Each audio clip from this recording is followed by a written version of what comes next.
اعمال کی اصلاح کرم سے کر دے۔ الحمدللہ رب العالمین والصلاة والسلام علی سید المرسلین، اما بعد فاعوذ باللہ من الشیطان الرجیم، بسم اللہ الرحمن الرحیم۔ الصلاة والسلام علیک یا رسول اللہ وعلی آلک واصحابک یا حبیب اللہ۔ الصلاة والسلام علیک یا نبی اللہ وعلی آلک واصحابک یا نور اللہ۔ پیارے پیارے اسلامی بھائیوں، مدنی چینل کے ناظرین، درود پاک پڑھنے کے بے شمار فضائل و برکات ہیں۔ بہت ساری فضیلتیں درود پاک کے فضائل میں ملتی ہیں، لیکن ہم شاید بعض اوقات یہ سمجھتے ہیں کہ درود پاک پڑھ لیا تو ٹھیک ہے، نہیں پڑھا تو کوئی پرابلم نہیں ہے۔ یہاں ہم سے غلطی ہو جاتی ہے، ایسا نہیں ہے۔ درود پاک نہ پڑھنا یہ بہت بڑی محرومی ہے۔ اب ایک میں آپ کو واقعہ سناتا ہوں، اس واقعے سے آپ کو اندازہ ہو جائے گا کہ درود پاک پڑھنا جو ہے یہ ہمارے لیے کتنا ضروری ہے، اور جو نہیں پڑھتے ان کے لیے یہ کتنا بڑا یوں سمجھیے کہ وبال ہے۔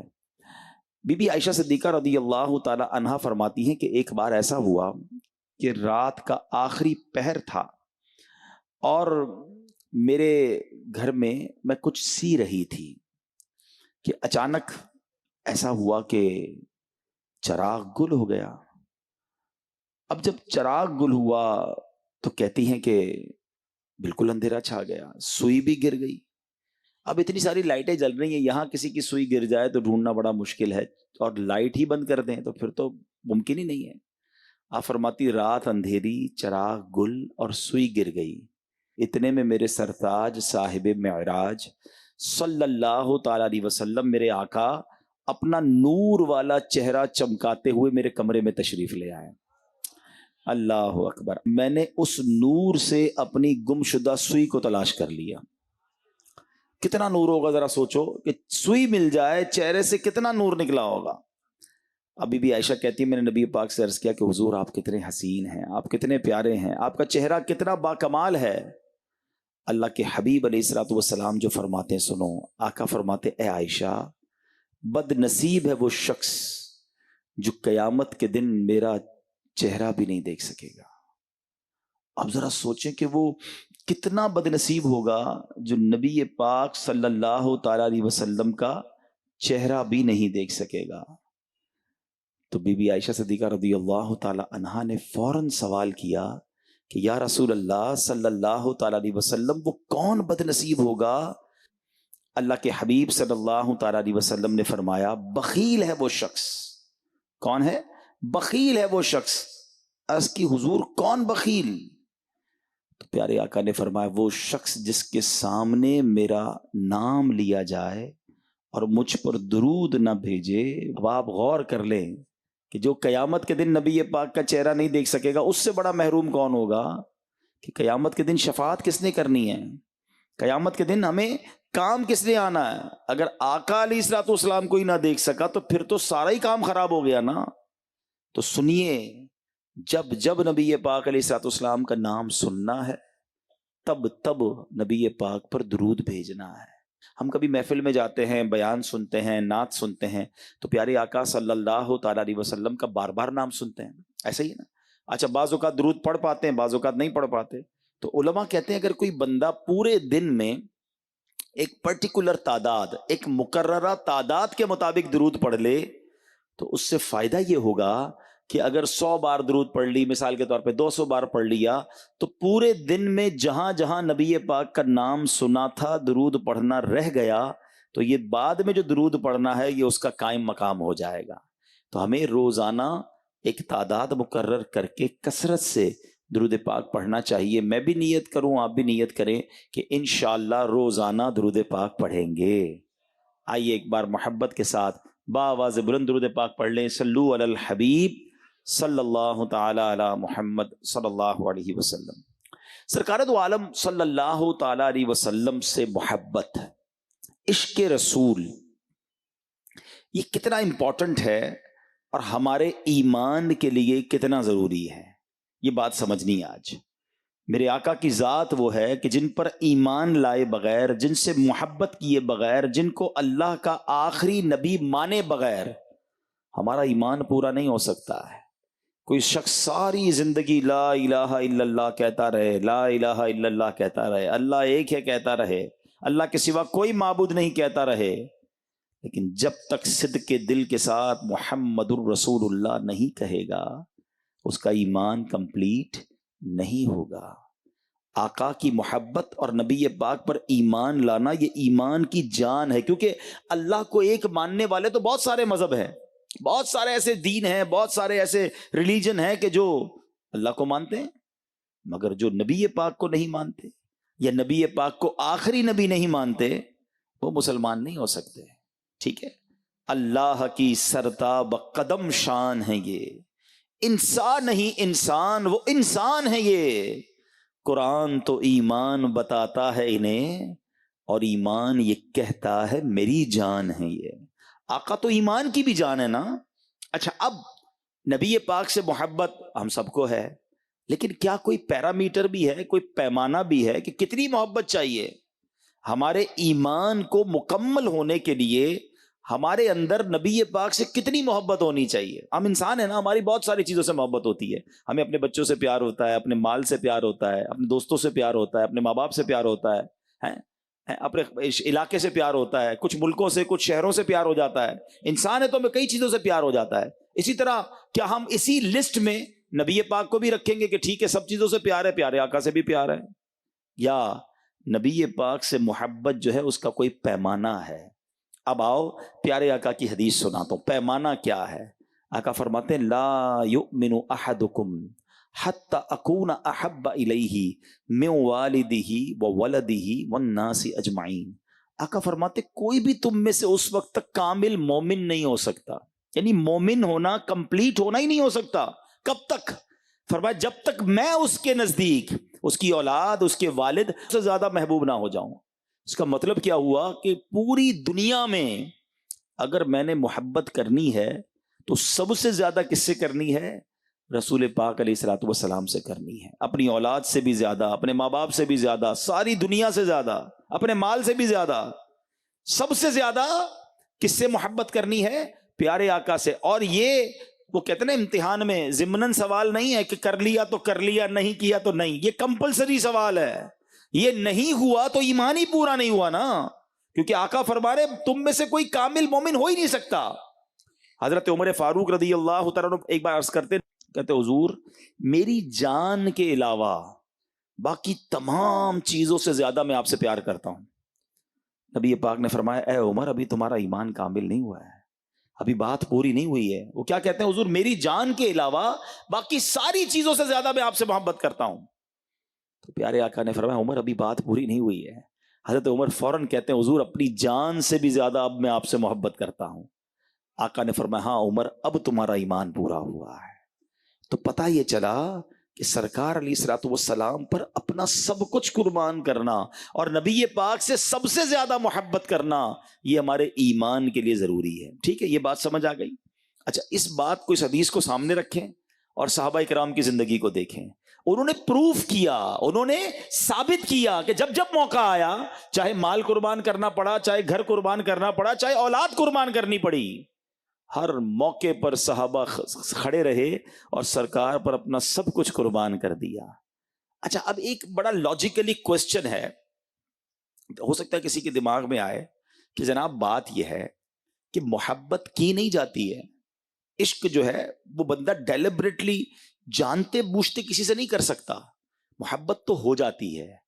کوئی ہوتا ہی اتنا پیارا ہے جس سے محبت ہو جائے؟ آپ کہیں زبردستی کسی سے محبت کرو، محبت زبردستی نہیں ہوتی۔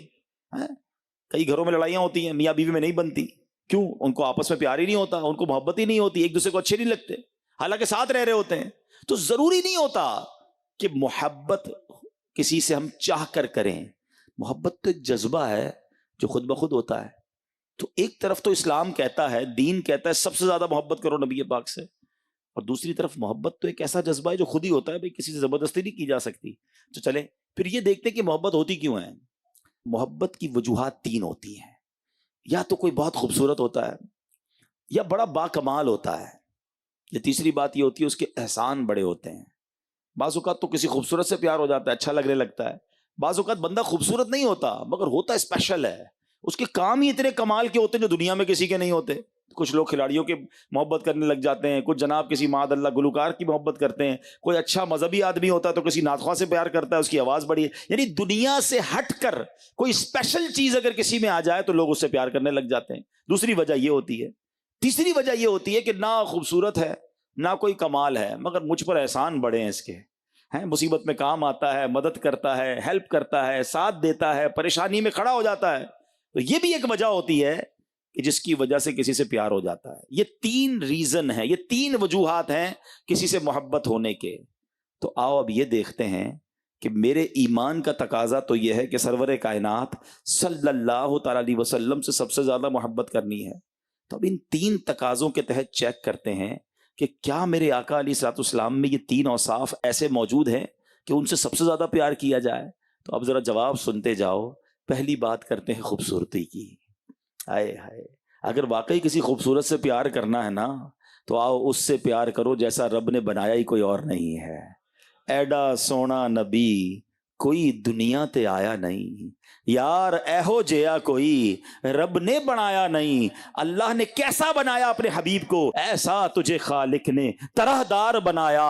آقا یوسف کو تیرا طالب دیدار بنایا۔ تو خوبصورتی تو پوری جب ہوتی ہے کہ جب نبی پاک کے قدموں پر حاضری دیتی ہے۔ سرور کائنات کا چہرہ کیسا ہے، میرے آقا کی آنکھیں کیسی ہیں، نبی پاک کی زلفیں کیسی ہے، اللہ اکبر، ایسا حسین کائنات میں کسی اور نے نہیں بنایا۔ حضرت جابر بن سمورہ کہتے ہیں ایک چاندنی رات تھی، گھر سے باہر آیا، میں نے دیکھا چاند بہت پیارا چمک رہا تھا، اور اتنے میں نے دیکھا کہ میرے آقا بھی جلوہ فرما ہے۔ کبھی میں آقا کو دیکھتا، کبھی 14ویں رات کے چاند کو دیکھتا، پھر 14ویں رات کے چاند کو دیکھتا، پھر اپنے آقا کو دیکھتا۔ کہتے واللہ میرے آقا 14ویں رات کے چاند سے بھی زیادہ خوبصورت ہے۔ ہائے ہائے، چاند کی طرح ان کو ہم کہیں تو مجرم ہیں، چاند کی طرح ان کو ہم کہیں تو مجرم ہیں، کیونکہ ان کی چوکھٹ پر چاند خود سوالی ہے۔ میرے آقا کی شان تو یہ ہے کہ آسماں گر تیرے تلووں کا نظارہ کرتا۔ ارے چہرے کی بات تو چھوڑو، اگر آسماں نبی پاک کے تلووں کا نظارہ کر لیتا، آسماں گر تیرے تلووں کا نظارہ کرتا، روز ایک چاند تصدق میں اتارا کرتا۔ نبی پاک کے حسن کی بات تو یہ تھی کہ جب کفار مکہ جان لینے کے لیے آتے تھے، بڑے غصے میں آتے تھے، اور جب نبی پاک کا چہرہ دیکھتے تھے نا تو کہتے تھے یہ کسی جھوٹے کا چہرہ نہیں ہو سکتا، ایسا نور والا چہرہ ہے، یہ جو کہہ رہے ہیں ان کا پیغام درست ہے۔ حضرت عمر فاروق کا واقعہ آپ کو یاد ہوگا نا، تلوار ہاتھ میں لے کر آئے تھے، ارادہ یہ تھا کہ نبی پاک کو شہید کرنا ہے، مگر نبی پاک کا دیدار کیا۔ تھوڑی دیر پہلے تمنا یہ تھی کہ معاذ اللہ ان کو جان سے مار دوں گا، اور اب کہتے ہیں حضور آپ کے نام پر جان قربان کر دوں گا۔ جان لینے والے آپ کے قدموں پر جان دینے والے بن جاتے۔ پوچھو بریلی کے تاجدار سے کیسا سراپا تھا، اعلیٰ حضرت کیا خوبصورت انداز میں نبی پاک کا سراپا بیان کرتے ہیں۔ کہتے سنو آنکھیں کیسی تھی، جس طرف اٹھ گئی دم میں دم آ گیا، اس نگاہ عنایت پہ لاکھوں سلام۔ صحابہ کرام نے چہرے کو دیکھا۔ ہم قرآن کی تلاوت کرتے ہیں، آپ بھی کرتے ہیں، میں بھی کرتا ہوں۔ قرآن پاک میں لفظ آتا ہے کاف ہا یا عین صاد، اس کے معنی ترجمے میں نہیں لکھے ہوتے کیونکہ یہ اللہ جانے، اللہ کے بتائے سے اس کا حبیب جانے، مگر امام عشق و محبت اعلیٰ حضرت جب اس کے ترجمہ کرنے بیٹھے ہوں گے، اس کو پڑھا ہوگا اور عشق کی نظر سے دیکھا تو اعلیٰ حضرت کے سامنے نبی پاک کا گویا سراپا آ گیا۔ کہتے یہ تو پیارے آقا کے مبارک چہرے کی طرف اشارہ ہے۔ کہتے کاف جو ہے نا وہ تو گیسو کی مانند لگ رہا ہے، پیاری زلفیں نظر آ رہی ہیں، ہاں پیارے آقا کے مبارک ہونٹ، پیارے آقا کا مبارک منہ نظر آ رہا ہے۔ عین اور صاد یہ دو آنکھوں کی طرف اشارہ ہے۔ آپ عین اور صاد کو دیکھیں تو وہ آنکھوں جیسا بنتا ہے۔ تو کہتے ہیں کاف گیسو ہا دہن یا ابرو آنکھیں عین صاد، کاف ہا یا عین صاد، ان کا ہے چہرہ نور کا۔ میرے آقا کی چہرے کی رنگت کیسی تھی؟ لکھتے ہیں اللہ اللہ وہ بچپنے کی پھبن، اس خدا بھاتی صورت پہ لاکھوں سلام، جس کی رنگت سے بے رنگے رنگے گئے، اس چمک والی رنگت پہ لاکھوں سلام۔ نبی پاک کی شان کیسی، اللہ نے طاقت کیسی دی کہ جس کو بارے دو عالم کی پرواہ نہیں، ایسے بازو کی قوت پہ لاکھوں سلام۔ چلو اگر کسی حسین سے ہی پیار کرنا ہے، کسی خوبصورت سے پیار کرنا ہے، میں آپ سے پوچھتا ہوں کہ دنیا میں کسی بھی حسین کو آپ جانتے ہوں، اس کے پسینے میں بدبو آتی ہے، ایسا ہی ہے نا؟ ہمارے پسینے سے بو آتی ہے، جبھی تو ہم عطر لگاتے ہیں، پرفیوم لگاتے ہیں کہ یار کسی اور کو ہماری بدبو تکلیف نہ دے۔ ہمارے پسینے کا عالم یہ ہے۔ آؤ میں بتاتا ہوں میرے نبی کے پسینے کا عالم کیا تھا۔ سرور کائنات کی شان یہ ہے کہ صحابہ عطر کے لیے، خوشبو کے لیے نبی پاک کا پسینہ استعمال فرمایا کرتے، اور سبحان اللہ میرے آقا جس مدینے کی گلی سے گزرا کرتے وہ پوری گلی ہی مہک جایا کرتی تھی۔ صحابہ اکرام پتہ نہیں پوچھتے تھے کہ آقا کدھر گئے ہیں، راستہ پوچھنے کے لیے پتہ نہیں پوچھتے تھے، گلی کے کنارے آ کے کھڑے رہ جاتے، خوشبو بتاتی تھی کہ میرے آقا ادھر سے گزر کر گئے ہیں۔ اعلیٰ حضرت کہتے ہیں نا، امبر زمین ابیر ہوا مشک تر غبار، ادنا سی یہ شناخت تیری رہ گزر کی ہے، کیا مہکتے ہیں مہکنے والے، بو پہ چلتے ہیں بھٹکنے والے۔ ارے جو بھٹک جاتا ہے وہ آقا کی خوشبو سے راستہ ڈھونڈ لیتا، اور آقا کی خوشبو کا عالم تو یہ ہے کہ اس زمانے میں تو صحابہ نے پسینے کی خوشبو سونگی نا۔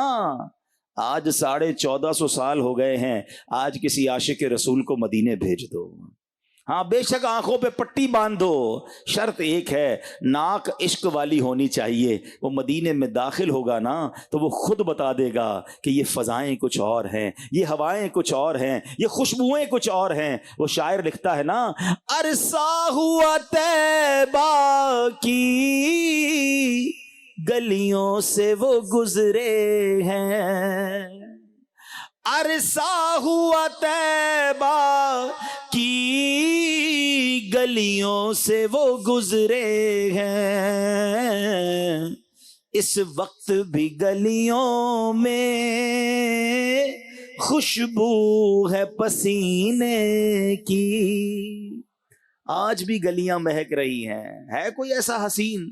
چلو بھائی حسین سے ہی پیار کرنا ہے، میں آقا کی مثال دے رہا ہوں کہ ان کی خوشبوؤں کا عالم یہ ہے۔ سنو، ایک تو کوئی بھی حسین ہو، اس کے پسینے میں بدبو اور اس کے تھوک سے ہمیں گھن آئے گی نا۔ تھوک کس کا اچھا لگتا ہے؟ مگر میرے آقا کا لعاب کیسا تھا کہ صحابہ اسے چہرے پہ ملا کرتے تھے، پانی میں ڈالتے تو کھارا پانی میٹھا ہو جایا کرتا۔ ایک صحابی ہیں حضرت عتبہ بن فرقد رضی اللہ تعالیٰ عنہ، ان کی 4 بیویاں تھیں، اور عرب کے لوگ بہت خوشبو لگاتے ہیں، تو ان کی جو زوجہ تھی، جو ازواج تھیں، وہ خوشبو لگاتی تھیں اپنے شوہر کے لیے، مگر وہ آپس میں بات کرتی ہیں کہ ہم بڑی مہنگی مہنگی خوشبو لگاتی ہیں، مگر ہمارے جو شوہر ہیں حضرت عتبہ، یہ سب سے زیادہ مہکتے ہیں، ہم سب سے زیادہ اچھی خوشبو ان کے اندر سے آتی ہے۔ تو ایک دن انہوں نے پوچھ ہی لیا کہ حضور یہ تو بتائیں آپ خوشبو کون سی لگاتے ہیں؟ حضرت عتبہ کہتے ہیں میں تو کوئی خوشبو نہیں لگاتا۔ کہ حضور آپ تو ہم سب سے زیادہ مہکتے ہیں، پھر یہ خوشبو کہاں سے آئی؟ سنو میرے آقا کی شان۔ حضرت عتبہ کہتے ہیں کہ ماجرا یہ ہے کہ ایک بار میرے جسم پر آبلے پڑ گئے، اسکن پرابلم ہو گیا۔ اچھا، صحابہ بھی بڑے کمال کے تھے، کوئی بھی پرابلم ہو جاتا تھا ڈاکٹر کے پاس نہیں جاتے تھے، سب کو پتا تھا کہ سرکار کے در سے سب کچھ ملتا ہے، نہیں سنتا ہی نہیں مانگنے والا تیرا۔ حضور کیا عرض کیا کہ حضور میرے جسم پر آبلے پڑ گئے ہیں۔ نبی پاک نے فرمایا اے عتبہ ایسا کرو، اپنا کرتا اتارو۔ کہتے ہیں میں نے نبی پاک علیہ الصلوۃ والسلام کے سامنے اپنا کرتا اتارا، جیسے ہی کرتا اتارا میرے آقا نے لعاب دہن نکالا، اپنا مبارک تھوک نکالا اور میرے جسم پر ملنا شروع کر دیا۔ کہتے وہ دن ہے، آج کا دن ہے، وہ جسم پر جو دانے تھے، آبلے تھے، وہ بھی ٹھیک ہو گئے، میرا جسم خود ہی خود مہکتا رہتا ہے۔ کوئی ایسا حسین جس کا تھوک ایسا کمال کا ہو، جس کا پسینہ اتنا کمال کا ہو، جو حسین ایسا ہو؟ اگر کسی حسین سے پیار کرنا ہے تو چاند سے بھی زیادہ حسین میرے آقا سے محبت کیجیے۔ دوسرا پوائنٹ کہ بھائی پیار اس لیے کرتے ہیں کہ بندہ باکمال ہوتا ہے، اسپیشل، باقی لوگوں سے ہٹ کر ہوتا ہے۔ اگر چلو کسی باکمال سے ہی پیار کرنا ہے نا، تو میں تو اس باکمال کی بات کر رہا ہوں کہ جس کے قدموں پر جب کمال حاضری دیتا ہے تو خود کمال بنتا ہے۔ مجھے بتاؤ دنیا میں کوئی بہت پاورفل آدمی ہو، جس کا آپ کے علاقے میں ہوتا ہے نا فلاں وڈیرا، فلاں سائیں، بہت زمینیں جناب، یہ پورے ایریا پہ اس کا کنٹرول چلتا ہے۔ اچھا اس سے بڑا کون ہوتا ہے؟ منسٹر، اس کا اور بڑے ایریا پہ کنٹرول چلتا ہے۔ اس سے بڑا وزیر اعلیٰ، پورے صوبے پہ کنٹرول۔ اچھا اس سے اوپر وزیر اعظم، پورے ملک پر کنٹرول۔ اچھا ایک دو دنیا کے صدر ایسے جن کے بارے میں کہا جاتا ہے کئی ملکوں پر کنٹرول، مگر کتنے سال؟ 5 سال اور آگے پھر مزید 5 سال پھر ختم. ایک تو زمین کے کچھ حصے پر کنٹرول اور کچھ سالوں تک کنٹرول. میں اس با کمال کی بات کر رہا ہوں جو زمین پر کھڑا رہتا ہے تو چاند پر کنٹرول حاصل کرتا ہے. اشارہ کرے تو چاند کے 2 ٹکڑے فرما دیتا ہے, دعا فرمائے تو سورج کو واپس پلٹا دیتا ہے. وہ آقا ہے کہ جب ہاتھ اٹھائیں تو بارش برستی ہے, اشارہ کریں تو بارش رک جاتی ہے. جانور کو اشارہ کریں تو کلمہ پڑھنے لگ جاتا ہے, درخت کو اشارہ کریں تو آ کر سجدہ کرتا ہے. ارے نبی پاک کا کنٹرول کس پر نہیں ہے؟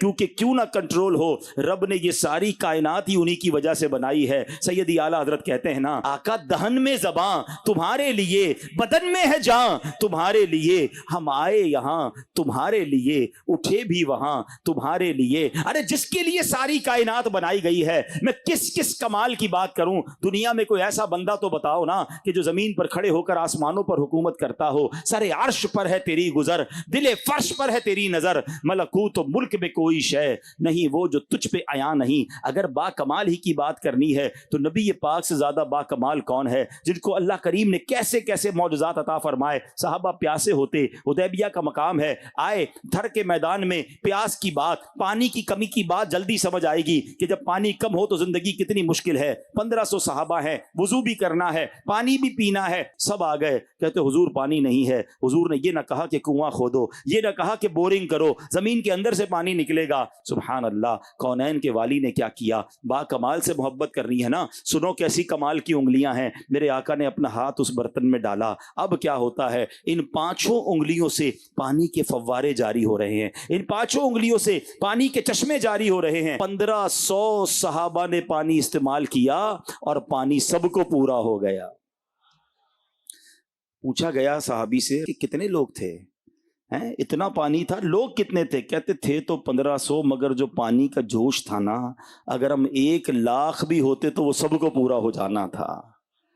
بریلی کے تاجدار کیا لکھتے ہیں, انگلیاں ہیں فیض پر, ٹوٹے ہیں پیاسے جھوم کر, ندیاں پنجاب رحمت کی ہے جاری واہ واہ. ارے آقا کو رب نے کیسا با کمال بنایا. ہم نے پتھر سے پانی نکلتے دیکھا, آبشاروں سے برستے دیکھا, کنواں کھودو تو پانی نکلتا ہے, مگر انگلیوں سے پانی کبھی نہ نکلا ہوگا. میرے آقا کی یہ شان ہے, اور یہ شان ایک بار نہیں, 1 سے زائد بار نبی پاک نے عطا فرمائی. تو سبحان اللہ, کمال تو اتنے ہیں, پیارے آقا کے معجزات تو اتنے ہیں. میں ساری رات بیان کرتا رہوں, بات پوری نہیں ہوگی, مگر سمجھانا مقصود یہ ہے کہ چلو آپ کی بات مان لی کہ جناب کسی با کمال سے پیار ہوتا ہے, تو میں تو اس کی بات کر رہا ہوں جو کائنات میں سب سے زیادہ با کمال ہے, رب کے حبیب ہیں. اس پوری کائنات کے اختیارات رب نے اپنے حبیب کو عطا فرمائے ہیں. جبھی تو اعلیٰ حضرت کہتے ہیں کہ میں تو مالک ہی کہوں گا کہ ہو مالک کے حبیب, یعنی محبوب و محب میں نہیں میرا تیرا. اب آ جاؤ تیسری وجہ پر. محبت کیوں ہوتی ہے؟ یا تو حسین ہو یا پاک کمال ہو, ان دونوں میں تو نبی پاک کا کوئی ثانی نہیں ہے. تیسری ایک وجہ یہ بھی ہوتی ہے کسی سے محبت ہونے کی کہ اس کے احسان بڑے ہوتے ہیں, وہ ہماری ہیلپ کرتا ہے, ہمارا خیال رکھتا ہے. اللہ اکبر. اب میں آپ سے پوچھتا ہوں, جس سے آپ محبت کرتے ہیں دنیا میں عموماً, کیا وہ آپ کا خیال رکھتا ہے؟ تو لوگ کہتے ہیں یار میں تو فلاں فٹ بالر, فلاں کرکٹر, فلاں اداکار, فلاں جناب سیاست دان سے محبت کرتا ہوں. اچھا وہ آپ کا خیال رکھتا ہے؟ آپ کہیں گے وہ میرا خیال کہاں سے رکھے گا, مجھے پہچانتا ہی نہیں ہے, بس مجھے ویسے ہی پیار ہے اس سے, میں تو اس کو فالو کرتا ہوں, اس کا فین ہوں. جس کو تم جانتے نہیں وہ تمہیں نہیں جانتا, تمہارا خیال نہیں رکھتا, بس تم اس کے پیچھے دوڑی جا رہے ہو. میں تو اس سے محبت کی بات کر رہا ہوں کہ تم اور میں پیدا نہیں ہوئے تھے جب بھی وہ ہمیں یاد رکھے ہوئے تھے. 1400 سال پہلے ہمارے لیے دعائیں مانگتے تھے, سجدے کرتے تھے, رات رات بھر آنسو بہاتے تھے. میرے آقا علیہ الصلوۃ والسلام نے اس امت کے لیے کتنی دعائیں کی ہے.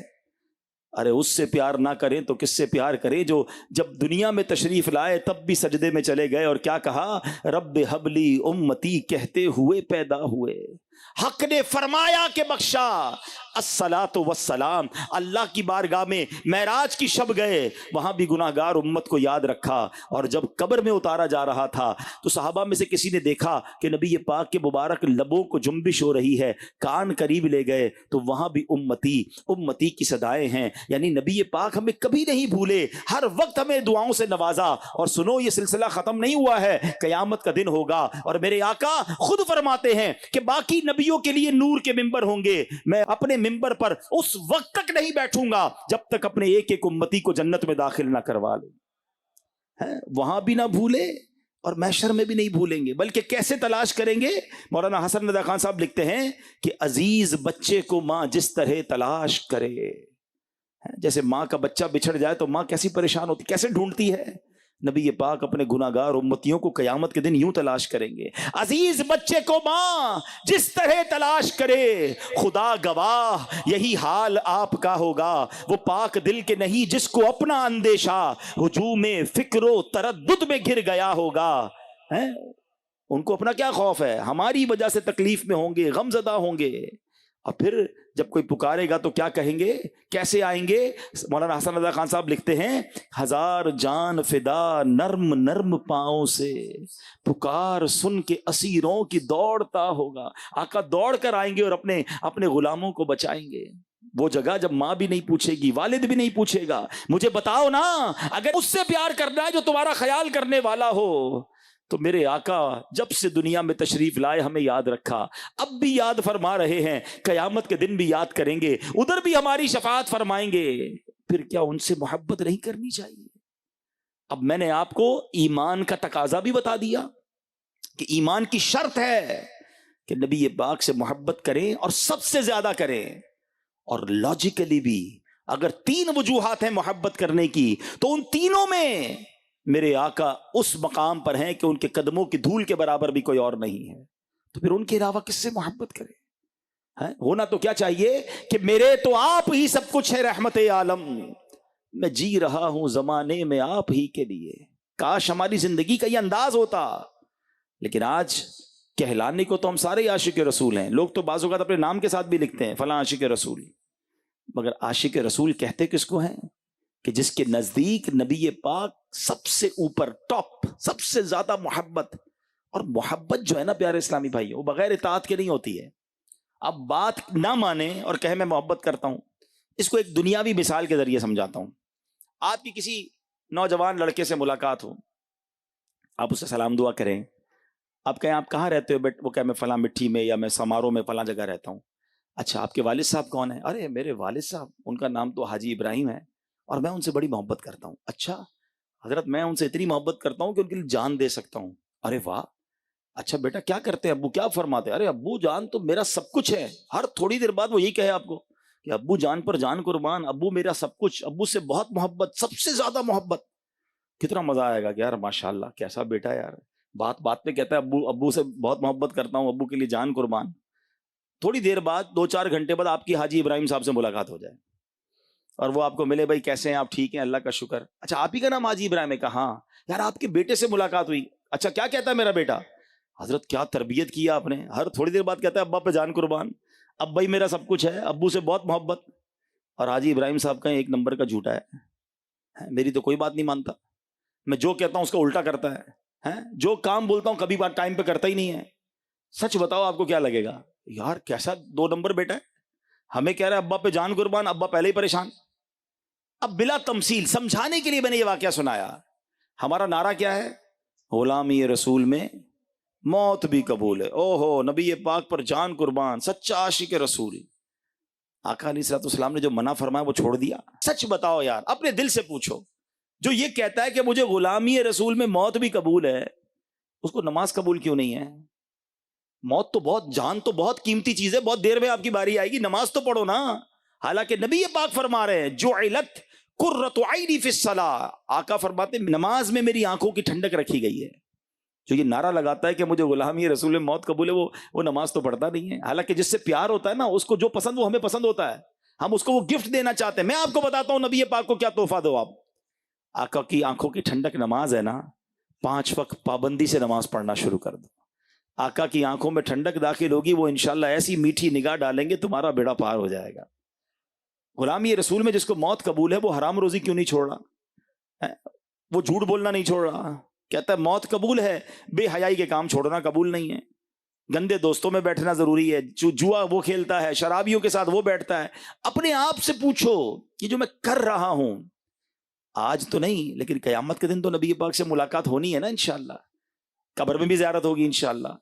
اور اگر آقا ناراض ہو گئے تو کہ تم نے تو میری ہر بات کا الٹا کیا ہے. ایک طرف تو کہتے تھے میں سچا عاشق رسول ہوں, کام تو کوئی میرے مطلب میری جو تعلیمات تھی وہ نہیں کیا. ہم کدھر جائیں گے؟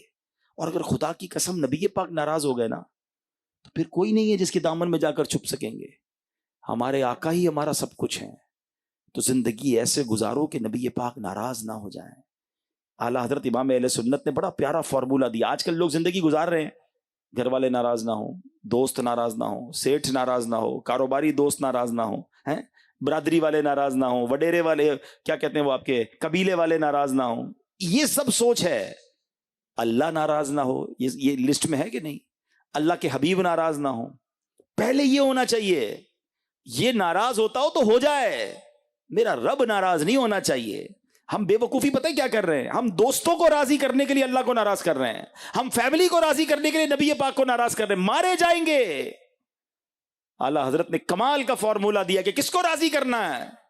کہتے ہیں انہیں جانا, انہیں مانا, نہ رکھا غیر سے کام. بس آقا راضی ہو گئے, رب راضی ہو جائے گا, کام سارے سیدھے ہو جانے ہیں. انہیں جانا, انہیں مانا, نہ رکھا غیر سے کام. پھر ہوگا کیا؟ للہ الحمد میں دنیا سے مسلمان گیا. پھر بیڑا پار ہو جانا ہے. اچھا اب ہم نے کرنا پتہ کیا ہے؟ ایک اپنی زندگی کا ٹارگٹ بناؤ. مثال کے طور پہ آپ کو کوئی کاروبار کرنا ہے, چیک کریں کہ یہ والا کاروبار میں کروں گا, اللہ اور اس کے رسول راضی ہوں گے یا ناراض ہوں گے. اگر علماء کرام سے چیک کیا یا خود علم ہے چیک کیا, نہیں یار یہ تو غلط ہے, اللہ اور اس کے رسول ناراض ہوں گے, نہیں کرنا یہ کاروبار. دوستوں نے کہا کہیں گھومنے چلنا ہے, ذرا پارٹی کرنی ہے, یار یہ جو میں پارٹی کرنے جا رہا ہوں, گھومنے جا رہا ہوں, اس سے اللہ اور اس کے رسول ناراض ہوں گے یا راضی ہوں گے؟ ناراض ہوں گے, نہیں جانا. شادی کے اندر کوئی کام کرنا ہے, یار یہ کام جو میں کرنے جا رہا ہوں یہ غلط ہے, اللہ رسول ناراض ہوں گے, یہ والا فنکشن نہیں کرنا, یہ والی بے حیائی نہیں کرنی. جس دن آپ نے پہلا فوکس یہ رکھا نا کہ ہر کام میں یہ میں چیک کر لوں کہ جو میں کرنے جا رہا ہوں اس میں میرا اللہ اور میرے رسول راضی ہیں, پھر میں نے لبیک کر لینا ہے. ایک اور بڑا جس کو کہنا بڑا دل دکھتا ہے میرا, تو میرا ایک پیغام اور نوٹ کرو. ہم ایک بہت بڑی غلطی کرتے ہیں, اور یہ شیطان جو ہے نا ہم سے ایک بہت بڑی مسٹیک کرواتا ہے. ہوا کیا ہے کہ جب بھی ہم خوشی مناتے ہیں, ٹھیک ہے نا, خوشی منانی چاہیے, اچھی بات ہے, اللہ کی نعمت کا شکریہ ادا کرنا چاہیے, انجوائے کریں جائز طریقے سے, کوئی منع نہیں ہے. مگر شیطان نے کمال یہ کیا ہے کہ جب بھی ہم کسی چیز کی نعمت کی خوشی مناتے ہیں نا تو ہر خوشی میں رب کو ناراض کرتے ہیں. یعنی کیا کیا اس نے؟ سیلیبریشن, خوشی کو ساتھ جوڑ دیا اللہ کی ناراضگی سے. آپ کہیں گے ایسا تو نہیں ہے, چلے میں 2-3 مثالیں دے دیتا ہوں. کسی کی شادی نہیں ہوتی, جس کی شادی ہوتی کتنی بڑی خوشی ہے, مگر سچ بتاؤ اس خوشی میں ہم اللہ کو کتنا ناراض کرتے ہیں. ناچ گانے, فنکشن, بے حیائی, ماد اللہ, شراب, جوا. حالانکہ پہلے روتے تھے یا اللہ شادی کروا دے, یا اللہ میرے بچے کے ہاتھ پیلے ہو جائیں, ماں باپ دعا کرتے. اب یہ خوشی کا موقع ملا, سچ بتاؤ ہونا کیا چاہیے تھا کہ جس نے خوشی دی ہے اس کو ناراض نہ کرتے. اچھا پھر کہتے بھی ہیں بعد میں کہ یار بچی کی شادی کی, لاکھوں کروڑوں خرچ کیے, وہ بچی کے یہاں تو اولاد ہی نہیں ہو رہی ہے, یا بچی اپنے گھر میں ہی خوش نہیں ہے, بڑے جھگڑے ہیں. بھائی تم نے شادی میں اللہ کو کون سا راضی کیا تھا؟ اتنا ناراض کیا. مجھے ایک بات بتائیں, شادی کی خوشی دینے والا کون ہے؟ مل کر جواب دیں گے, بتاؤ نا. اولاد دینے والا کون ہے؟ دولت دینے والا کون ہے؟ شہرت دینے والا کون ہے؟ مکان دینے والا کون ہے؟ جب دینے والا رب ہے تو یہ کہاں کی عقل مندی ہے کہ جو دے رہا ہے اس کو ناراض کر رہے ہو؟ جب بھی دنیا میں کوئی آپ کو تحفہ دیتا ہے آپ شکریہ ادا کرتے ہیں, لیکن آپ سوچیں کہ اللہ جب بھی ہمیں نعمت دے ہونا کیا چاہیے؟ وہ عطائیں بڑھائے, ہم سجدے بڑھائیں, ہم صدقے بڑھائیں, ہم شکر بڑھائیں. مگر ادھر عجب ماجرا ہے, جب وہ عطائیں بڑھاتا ہے ہم خطائیں بڑھاتے ہیں, ہم اسے ناراض کرتے ہیں. شادی ہو گئی, گناہ کیا, اب اولاد ہو گئی, بڑی نعمت ہے. پوچھو بے اولادوں سے اولاد کتنی بڑی نعمت ہے, لیکن جیسے ہی اولاد ہوئی دوستوں کی پارٹی کرنی ہے, کیا کیا اس میں؟ اللہ کو ناراض کرنے والا کام, کوئی نہ کوئی گانا باجا, کوئی نہ کوئی بے حیائی. اچھا بچے کی برتھ ڈے آئی, ٹھیک ہے منائیے, برتھ ڈے کس نے منع کیا؟ جائز طریقے سے منائیے. نہیں جناب کیک بھی کاٹیں گے, میوزک بھی ہوگا, ناچ گانے بھی ہوں گے. اللہ نے بچے کو بڑی عمر کر دی, اللہ کو ناراض کرنا ہے. اللہ نے پیسے دیے, گھر مل گیا, گھر میں دوستوں کی دعوت کرنی ہے, خوشی منائی, اللہ کو ناراض کیا. آپ سوچئے نئی دکان, نیا کاروبار, او ہو جناب کاروبار کی اوپننگ ہے, اوپننگ میں کیا ہوگا؟ فنکشن ہوگا, نیا پروجیکٹ آ رہا ہے, اچھا بڑا پروجیکٹ, ہاں بہت بڑا پروجیکٹ, کیسے ہوگا؟ او بھائی وہاں تو ناچ گانے ہو کر نیا پروجیکٹ سٹارٹ ہوگا. خدا کے بندو شیطان تمہارے کان پکڑ کر کھیل رہا ہے تم سے کہ اللہ تمہیں نعمت دے رہا ہے اور تم اسی نعمت میں رب کو ناراض کر رہے ہو, اس کے غضب کو دعوت دے رہے ہو. جب وہ نعمت دے سکتا ہے تو وہ نعمت واپس لے بھی سکتا ہے. اور ہم نے دیکھا ہے اچانک لوگوں کو برباد ہوتے دیکھا ہے. خدا را اگر چاہتے ہو کہ تمہاری نعمتیں باقی رہیں, کنٹینیو رہیں, تو اپنی کسی خوشی میں رب کو ناراض مت کرنا. اور یہ عقل مندی بھی نہیں ہے. میں آپ سے ایک سوال کرتا ہوں, بیان ختم کر رہا ہوں, ایک سوال چھوڑ کے جا رہا ہوں. وہ کیسی خوشی ہے کہ جس میں آپ خوش ہو رہے ہیں, آپ کی فیملی بھی خوش ہو رہی ہے, آپ کے دوست بھی خوش ہو رہے ہیں, اور آپ کا رب ناراض ہو رہا ہے؟ مجھے بتاؤ نا, یہ کیسی خوشی ہے؟ مزہ پتہ ہے کیا ہے؟ کہ میں ایسی خوشی مناؤں کہ میں بھی خوش, میرے گھر والے بھی خوش, اور میرا مالک بھی مجھ سے خوش ہو. کیا ایسا نہیں ہو سکتا؟ ہم بالکل برتھ ڈے منائیں, نعت خوانی کریں, تلاوت قرآن کریں, غریبوں کا کھانا کھلائیں, شادی میں خوب آپ جناب کھانا کھلائیں, کوئی منع نہیں ہے, مگر آپ ساتھ غریبوں کا بھلا کریں, سادگی کے ساتھ کریں, اترائے نہ, تکبر نہ کریں, ناچ گانے نہ کریں. کس نے منع کیا اچھے کپڑے پہننے پر؟ پہنے اچھے کپڑے, لیکن اچھی نیتوں کے ساتھ. آپ بھی خوش, آپ کا رب بھی خوش. لیکن عجب تماشا ہے کہ جب رب نعمت دیتا ہے, جب رب خوشی دیتا ہے, ہم اسی کو ناراض کرتے ہیں, اور تھوڑے دنوں بعد ہم نے دیکھا کہ نظر لگ جاتی ہے, چیزیں ختم ہو جاتی ہیں, پریشان بھی نظر آتے ہیں. تم نے چھوڑا کیا؟ اللہ کو ناراض کرنے میں کوئی کسر ہی نہیں چھوڑی. آج سب مل کے مجھ سے وعدہ کرو, میں بھی کرتا ہوں, کہ آج کے بعد کوئی ایسی میں خوشی نہیں مناؤں گا جس میں رب ناراض ہو جائے. نیت کر لو, ایسی تمہاری خوشیاں بڑھ جائیں گی نا. دیکھو انشاءاللہ, نیت کرو انشاءاللہ اپنی ہر خوشی میں اپنے رب کو بھی راضی کروں گا. ہاں, رب راضی تے سب راضی. یہ سب کو راضی کرنے کے چکر میں رب کو ناراض کرنا, یہ کون سی عقل مندی ہے؟ میں انشاءاللہ نہ اپنی خوشی میں نہ اپنے غم میں, ہاں غم میں بھی پرابلم ہے, جیسے ہی کوئی آفت آ گئی, اب غم میں اللہ کو ناراض کیوں کرنا ہے بھائی؟ یہ آزمائش آئی ہے, صبر کرو, اللہ کا اس پہ یہ امتحان ہے. لیکن اس میں بھی آل فال بکرے ہوتے ہیں, اور معاذ اللہ زبان سے ایسے جملے کہہ دیتے ہیں کہ بندے کا ایمان ہی چلا جاتا ہے. تو خوشی ہو یا غم, میرا رب مجھ سے راضی رہے, یہ میرا ٹارگٹ ہونا چاہیے. تو انشاءاللہ اگر زندگی کا فوکس یہ بنا لیا نا, اللہ اور اس کے رسول راضی رہیں, باقی خیر ہے. آخر میں ایک روایت سنا دیتا ہوں, میری اس بات کو اور اس روایت سے آپ سمجھ جائیں گے. روایت میں نے ایک پڑھی جس کا مضمون ہے کہ کچھ لوگ ہوتے ہیں جو بندوں کو راضی کرنے کے لیے اللہ کو ناراض کر دیتے ہیں. ایسے بہت سارے لوگ ہیں, بندوں کو راضی کرنے کے, اب اپنے بارے میں بھی غور کرنا, بندوں کو راضی کرنے کے لیے اللہ کو ناراض کر دیتے ہیں, مگر ایک وقت آتا ہے کہ پھر بندے بھی ان سے ناراض ہو جاتے ہیں. یعنی اللہ تو پہلے ہی ناراض تھا, بندے بھی ناراض. اب اس کی مثال کیا ہے؟ آپ نے دیکھا ہوگا بہت سارے الٹے سیدھے کام کرنے والے, اب میں سب کے نام نہیں لیتا, لیکن آپ سمجھ جائے اشارہ, کہ ناچ گانا اور پتہ نہیں کیا برے برے کام کر کے بندے بہت خوش ہوتے ہیں ان سے, لاکھوں کروڑوں فینس. آج کل تو یہ تباہی مچی ہوئی ہے, وہ ایسی اپلیکیشنز آ گئی ہیں کہ جس پہ جناب ہر بندہ اپنا ڈانس ڈال رہا ہے, اپنی ویڈیو ڈال رہا ہے, وہ مجھے اتنے لائک مل گئے, میرے اتنے فالوور ہو گئے. خدا کے بندوں, خدا کا خوف کرو. تم چند لائکس کے لیے وہ کام کر رہے ہو کہ کہیں اللہ کی بارگاہ میں ان لائک نہ ہو جاؤ. 500, 1000, 2000, 10,000, 1,00,000 لوگ تمہیں محبت کر رہے, کیوں؟ کہ تم ناچ رہے ہو, تم گندی باتیں کر رہے ہو, اور تمہیں خوشی ہو رہی ہے کہ 50,000 لوگ مجھے چاہنے والے ہیں. یہ سوچا کہ یہ مرنے کے بعد بھی یہ ویڈیو باقی رہے گی اور قبر میں کہیں مار نہ پڑتی رہے. سوچو. تو میں آپ سے پوچھتا ہوں, بڑے بڑے گلوکار, بڑے بڑے اداکار, بڑے بڑے ناچنے والے, بڑے غلط کام کرنے والے والیاں, بے حیائی کرنے والے والیاں آئے, ایک زمانے میں ان کے لاکھوں چاہنے والے تھے, آج کدھر ہیں؟ کون ان کی قبر پر فاتحہ پڑھنے جاتا ہے؟ ہم نے تو بلکہ دیکھا ان لوگوں کا انجام بھی بڑا برا ہوتا ہے, ایسی بیماری میں مبتلا ہوتے ہیں کوئی جنازے میں بھی نہیں جاتا ہے. اچھا بدقسمتی ان کی دیکھو کہ جب ان کی یاد بھی منائی جاتی ہے نا, 1 سال بعد 2 سال بعد, اس میں بھی ان کے گانے دکھائے جاتے ہیں کہ فلاں ایکٹر کا انتقال ہوا تھا, فلاں اداکار کا ہوا, اتنی فلموں میں کام کیا, اتنی بے حیائی کی, یہ والا ایوارڈ لیا, تاکہ اس کو قبر میں اور مار پڑے. اس کو یاد بھی اس کے گناہوں کی وجہ سے کیا جاتا ہے. یہ ہے وہ روایت کا حصہ. اب اس کا اگلا حصہ سنو, کیا کمال کا حصہ ہے. آقا فرماتے ہیں صلی اللہ تعالی علیہ وسلم, جس کا مضمون ہے, کچھ لوگ وہ ہوتے ہیں جو اللہ کو راضی کرتے ہیں تو بندے ان سے ناراض ہو جاتے ہیں. ہاں, بندے ناراض ہوں گے آپ سے, سب کو راضی نہیں کر سکو گے. اللہ کو راضی کرنے جاتے ہیں تو بندے ناراض ہو جاتے ہیں.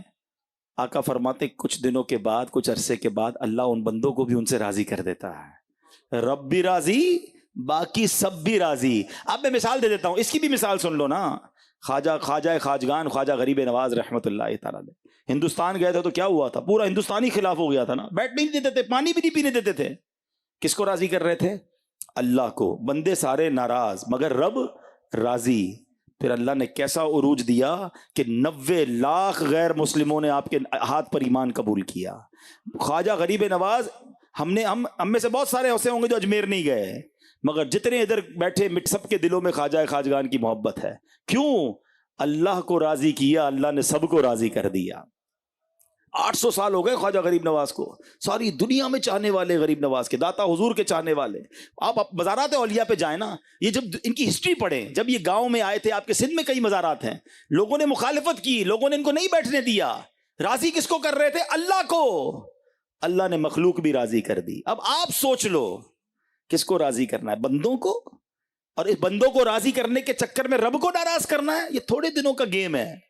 بندے بھی ناراض ہونے والے ہیں، اللہ تو ناراض ہوگا ہی کہ بندے بھی تمہیں چھوڑ جائیں گے. تم سب کو چھوڑو، تم رب کو راضی کرو، اللہ کے حبیب کو راضی کرو، ان کا دامن تھام لو، وہ راضی تو سب راضی، بیڑا پار ہو جانا ہے. اللہ کرے یہ 2 باتیں میری آج آپ دل میں اتار لو کہ اپنی خوشی میں کبھی رب کو ناراض نہیں کروں گا، اور اپنی زندگی میں اللہ کو اور اس کے رسول کو راضی کرنے کی کوشش کرتا رہوں گا. انشاءاللہ آپ دنیا میں بھی کامیاب رہیں گے، آخرت میں بھی کامیاب رہیں گے. چونکہ عشق رسول کی بات ہوئی ہے، آخر میں دعا کرتا ہوں کہ اللہ کریم ہم سب کو سچا عاشق رسول بنا دے. اعلیٰ حضرت کے شعر پر اپنے اس بیان کو ختم کرتا ہوں کہ جان ہے عشق مصطفیٰ، روز فزوں کرے خدا، جس کو ہو درد کا مزہ، نازے دوا اٹھائے کیوں. اللہ ہمارے دلوں میں عشق رسول کی شمع کو اور بڑھاتا رہے.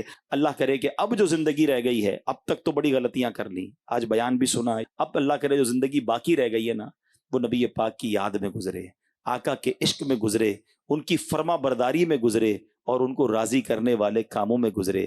کیونکہ وہ راضی ہو گئے تو رب بھی راضی ہو جائے گا اور ہمارا بیڑا پار ہو جائے گا. میرے اعمال کی اصلاح کرم سے